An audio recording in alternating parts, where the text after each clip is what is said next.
Assalamualaikum warahmatullahi wabarakatuh. Sahabat muslimin yang dirahmati oleh Allah dimanapun Anda berada. Di sini Al-Fakir ingin sedikit menanggapi tentang polemik yang banyak diperbincangkan pada saat ini. Pada pihak Pak Imaduddin, beliau pernah mengatakan bahwa tidak ada hadis yang menerangkan tentang keutamaan keturunan Nabi. Cucu-cucu Rasulullah kita wajib menghormati dan lain sebagainya. Itu rata-rata hadisnya dhaif, bahkan maudhu. Ketika kita sampaikan atau kita kaji tentang hadis-hadis yang wajib menghormati para ulama, maka itu sangat banyak sekali. Nah, sebelum kita gagal memahami siapakah Ahlul Bait Nabi, siapakah keluarga Rasulullah Sallallahu Alaihi Wasallam yang harus kita hormati, yang harus kita ta'zim kepada beliau dalam urusan ketaatan kepada Allah, maka kita harus tahu dulu definisi siapakah Ahlul Bait tersebut. Bismillahirrahmanirrahim. Di sini kalau kita memahami dalam perspektif Ahlus Sunnah wal Jamaah, keluarga Nabi adalah istri dan kerabat beliau, baik paman ataupun keturunannya. Itu disebut dengan Ahlul Bait. Al-Imam Al-Hafidh As-Sakhawi di dalam kitabnya Al-Istijlab, beliau mengutip pendapat Al-Imam Abu Bakar Al-Ajurri yang mengatakan, qala Al-Imam Abu Bakar Al-Ajurri fi kitab Syariah. Imam Abu Bakar Al-Ajurri berkata di dalam kitab Asy-Syariah. Apa perkataan beliau? Wajibun ala kulli mu'minin wa mu'minatin mahabbatu ahli baiti Rasulillah sallallahu alaihi wasallam. Wajib bagi setiap orang mukmin laki-laki maupun perempuan untuk cinta kepada Ahlul Bait Rasulullah sallallahu alaihi wasallam. Nah, siapakah mereka? Yang pertama Banu Hashim, yang kedua Ali bin Abi Thalib wa waladuhu wa dzurriyyatuh. Yang kedua adalah Sayyiduna Ali bin Abi Thalib dan putra beliau atau putri beliau dan dzurriyyahnya, ya, dan keturunannya, cucu-cucunya. Kemudian wa Fatimah wa waladuha wa dzurriyyatuha. Kemudian yang harus kita hormati sebagai Ahlul Bait adalah Sayyidah Fatimah dan anak-anak beliau dan keturunannya, cucu-cucunya. Kemudian wal Hasan wal Husain wa auladuhuma. Kemudian Ahlul Bait adalah Sayyidina Al Hasan dan Al Husain dan anak-anak keduanya. Wa dzurriyyatuhuma dan cucu-cucunya, keturunannya. Wa Ja'far At-Tayyar wa waladuhu wa dzurriyyatuh, dan Ja'far At-Tayyar dan anaknya dan keturunannya. Wa Hamzah wa waladuhu dan Sayyidina Hamzah dan putranya dan anaknya. Wal Abbas wa waladuhu wa dzurriyyatuhu radhiyallahu anhum, dan Sayyidina Abbas dan anaknya dan keturunannya. Haula'i ahlu baiti Rasulillah sallallahu alaihi wasallam. Merekalah yang disebut dengan Ahlul Bait Rasulullah sallallahu alaihi wasallam. Wajibun 'alal muslimina mahabbatuhum. Wajib bagi seluruh umat Islam untuk cinta kepada mereka. Wa ikramuhum, dan memuliakan mereka. Wa ihtimaluhum wa husnu madaratihim wa sabru alaihim wa du'a'u lahum. Jadi kita bukan hanya wajib menghormati, kita bukan hanya wajib memuliakan, tapi juga kita harus menanggung bersama mereka, berbuat baik kepada mereka, bersabar terhadap mereka, dan mendoakan mereka. Ini yang disampaikan oleh Al-Imam Al-Hafidh As-Sakhawi di dalam kitabnya Istijlabur Tiqail Ghuraf, yang mana beliau mengutip pendapat Al-Imam Abu Bakar Al-Ajurri. Nah, apakah istri-istri Rasulullah juga termasuk keluarga Nabi? Apakah istri Rasulullah juga termasuk Ahlul Bait? Maka Ahlus Sunnah wal Jamaah berpendapat bahwa istri-istri Rasulullah juga termasuk Ahlul Bait. Dalilnya mana? Yang pertama, kalau kita buka di dalam surah Hud ayat ke-73, saudara. Di sana Allah Subhanahu wa taala berfirman, qalu ata'jabina min amrillah rahmatullahi wa barakatuhu alaikum ahlal bait innahu hamidum majid. Mereka para malaikat berkata, mengapa engkau merasa heran tentang ketetapan Allah? Itu adalah rahmat dan berkah dari Allah dicurahkan kepada kamu, wahai ahlul bait. Sesungguhnya Allah maha terpuji lagi maha pengasih. Itu di dalam surah Hud, surah nomor 11 ayat ke-73.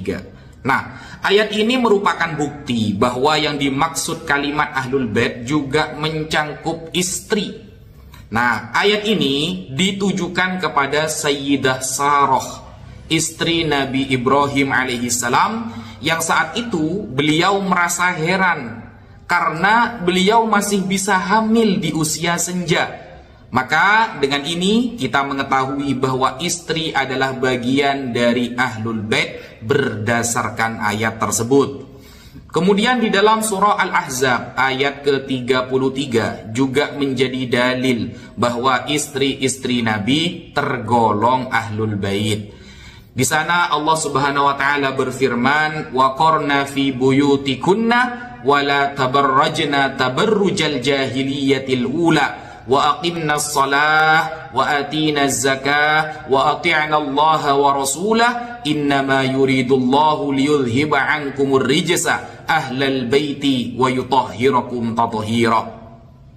Dan hendaklah kamu tetap di rumahmu dan janganlah kamu berhias, ya. Janganlah kamu berhias dan bertingkah laku seperti orang-orang jahiliyah dahulu. Dan laksanakanlah sholat, tunaikanlah zakat, dan taatilah Allah dan Rasulnya. Sesungguhnya Allah bermaksud hendak menghilangkan dosa dari kamu, wahai ahlul bait, dan membersihkan kamu sebersih-bersihnya. Itu yang tertera di dalam surah Al-Ahzab ayat ke-33, saudara. Mengenai ayat ini, kalau kita merujuk kepada kitab tafsir Ibnu Katsir Ad-Dimashqi, disebutkan di sana, wa hadza nassun fi dukhuli azwajin nabiy sallallahu alaihi wasallam fi ahlil bait hahuna li'annahunna sababu nuzuli hadhil ayah. Ayat ini adalah dalil bahwa istri-istri Rasulullah termasuk ahlul bait dalam bab ini, karena merekalah yang menjadi penyebab turunnya ayat ini. Itu di dalam tafsir Ibnu Katsir. Nah, jika kita menelaah lebih lanjut, maka dapat kita temukan banyak riwayat-riwayat yang menjelaskan bahwa ayat ke-33 dari surah Al-Ahzab adalah dalil bahwa istri-istri Rasulullah termasuk ahlul bait. Nah, seperti riwayat dari Ibnu Abbas, Ikrimah, dan lain sebagainya. Semua itu termaktub dalam tafsir Ibnu Katsir dan tafsir-tafsir yang lain, saudara. Nah, kemudian ada sebagian orang yang berkomentar bahwa ahlul bait Nabi hanya bermakna sempit kepada Sayyidah Fatimah, Sayyidina Ali, Sayyidina Hasan, dan Husain. Maka jelas pendapat ini lemah, karena pendapat tersebut hanya satu dari berbagai pandangan para ulama. Sedangkan mayoritas ulama berkomentar, keturunan Nabi pun termasuk ahlul bait yang harus kita hormati dan kita cintai. Apabila pandangan sempit tadi diarahkan kepada kemuliaan ahlul kisah, maka Allah telah membersihkan mereka dari kotornya kemaksiatan, ya, maka itu benar. Sayyidah Fatimah, Husain, Hasan, dan Ali, kalau maksudnya kefadilah dari ahlul kisah. Tetapi bila diarahkan kepada definisi ahlul bait secara istilah, maka jelas pandangan tersebut kurang tepat. Hal ini juga diperkuat oleh pendapat Al-Imam Ibnu Hajar Al-Haytami dalam karyanya yang bernama Al-Qaulul Mukhtasar fi Alamatil Mahdi Al-Muntadhar, bahwa keturunan Nabi juga termasuk ahlul bait. Di sana Imam Ibnu Hajar berkata, qala ba'dul a'immah, sebagian para imam berkata, qad tawatarat al-akhbar wastafadat bi kathrati riwayatiha anil Mustafa sallallahu alaihi wasallam bimaji'il mahdi wa annahu min ahli baiti. sudah mutawatir riwayatnya, sudah istifadhah dari Rasulullah langsung bahwa akan datangnya Imam Mahdi, dan Imam Mahdi adalah Ahlul Bait Nabi Muhammad sallallahu alaihi wasallam. Nah, berdasarkan pendapat-pendapat para ulama yang telah Al-Fakir sampaikan, berarti keturunan cucu-cucu Rasulullah juga termasuk Ahlul Bait yang harus kita muliakan. Begitu, makanya di awal Al-Imam Abu Bakar Al-Ajurri berpendapat wajib ala kulli mu'minin wa mu'minatin mahabbatu ahli baiti Rasulillah. Wajib bagi seorang mukmin laki-laki dan perempuan mencintai Ahlul Bait Rasulullah sallallahu alaihi wasallam. Bahkan kalau kita melihat nazam atau syair yang disampaikan oleh Imam Syafi'i, beliau secara tegas mengatakan, ya ahla baiti Rasulillahi hubbukum fardun minallahi fil Qur'ani anzalahu yakfikum min azimil fakhri annakum man lam yusalli alaikum la salata lahu. Imam Syafi'i berkata, wahai Ahlul Bait Rasulullah, mencintaimu adalah kewajiban dari Allah yang diturunkan dari Al-Quran. Seperti itu yang disampaikan oleh Imam Syafi'i. Cukuplah kebanggaan yang agung bagi kamu, orang yang tidak bersolawat atas kamu, ia belum melaksanakan sholat. Itu tertulis di dalam kitab Diwan Al-Imam Asy-Syafi'i.